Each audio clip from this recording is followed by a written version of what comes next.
Provisional assessment ही मात्र एक ऐसा असेसमेंट है जो आपको आने वाले नोटिस से बचा सकता है। बिजनेसमैन को देखिए, जब वो बिजनेस करता है और अपने बिजनेस में कोई नया प्रोडक्ट लेकर के आता है और वो कंफ्यूज होता है कि इसके ऊपर जीएसटी का रेट क्या लगाऊं मैं। सपोज कीजिए एक मैन्युफैक्चरर है या कोई इंपोर्ट एक्सपोर्ट का बिजनेस कर रहा है, कोई भी है।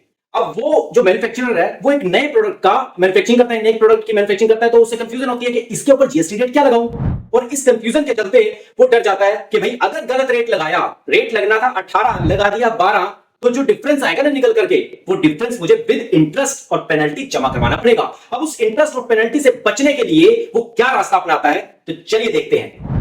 बिजनेसमैन अपने अकाउंटेंट से पूछता है कि भाई इस पे क्या रेट लगाएं, 12% लगाएं क्या 18% लगाएं। अकाउंटेंट कहता है सर मुझे भी कंफ्यूजन है, तो चलिए एक काम करते हैं, बीच का एक रास्ता निकालते हैं। जीएसटी में एक प्रोविजन है और वो है प्रोविजनल असेसमेंट। हम इसका प्रोविजनल असेसमेंट करवा लेते हैं और जीएसटी ऑफिसर से पूछ लेते हैं प्रोविजनल असेसमेंट करवा के कि क्या जीएसटी का रेट इस पर हम लगाएं ताकि हम आने वाली पेनल्टी और इंटरेस्ट से बच सकें।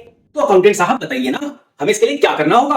अकाउंटेंट ओनर को बताता है, बिजनेसमैन को बताता है कि सर एक काम करते हैं, हम रिटर्न में एक रिक्वेस्ट देते हैं, एक रिक्वेस्ट लिखते हैं प्रॉपर ऑफिसर को और उसमें लिखते हैं कि सर हम मतलब कि इस आइटम के ऊपर कंफ्यूज हो रहे हैं कि क्या जीएसटी का रेट लगेगा, आप हमारी हेल्प कीजिए और हमें बताइए कि इस पर हम क्या जीएसटी का रेट लगाएं। ये प्रॉपर ऑफिसर को रिटर्न में एक रिक्वेस्ट लिख देते हैं। उसके बाद अब प्रॉपर ऑफिसर क्या करता है, चलिए देखते हैं। प्रॉपर ऑफिसर 90 दिन के अंदर एक ऑर्डर पास करता है और बिजनेसमैन को कहता है कि आप प्रोविजनल बेसिस पर जीएसटी पे करते रहिए, लेकिन एक चीज का ध्यान रखिए, उससे पहले आपको एक बॉन्ड या सिक्योरिटी डिपॉजिट देना होगा ताकि जब फाइनल असेसमेंट हो और जो भी डिफरेंस निकले हम उसके अगेंस्ट उसको कवर कर सके। बिजनेसमैन अपने अकाउंटेंट से कहता है अरे यार ये तो कमाल हो गया, इस रिक्वेस्ट के बाद तो जीएसटी का डर ही खत्म हो गया। डिपार्टमेंट ने हमें प्रॉपर गाइड किया और साथ में हमें ना तो कोई पेनल्टी भरनी पड़ेगी और ना ही कोई इंटरेस्ट भरना पड़ेगा, क्योंकि डिपार्टमेंट की ही तो गाइडलाइन है कि ऐसे ऐसे कर लो, हम वैसे वैसे कर लेंगे। अब तो हमें डरने की जरूरत नहीं है, अब हम प्रोविजनल बेसिस पर ही जीएसटी जमा करवाएंगे।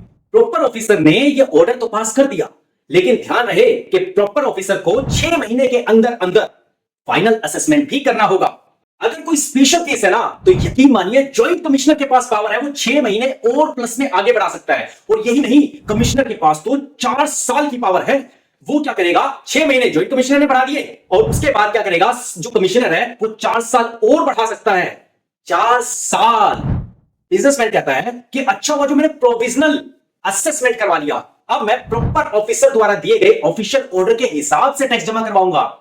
फाइनल असेसमेंट के टाइम पर अगर यह पता चला कि टैक्स ज्यादा जमा करवाना था और कम जमा करवा दिया है, तो ध्यान रखना इस बिजनेसमैन को एक्स्ट्रा इंटरेस्ट भी देना होगा। मतलब जो बैलेंस बचा हुआ टैक्स है जो जमा करवाना है उसके ऊपर इंटरेस्ट देना होगा।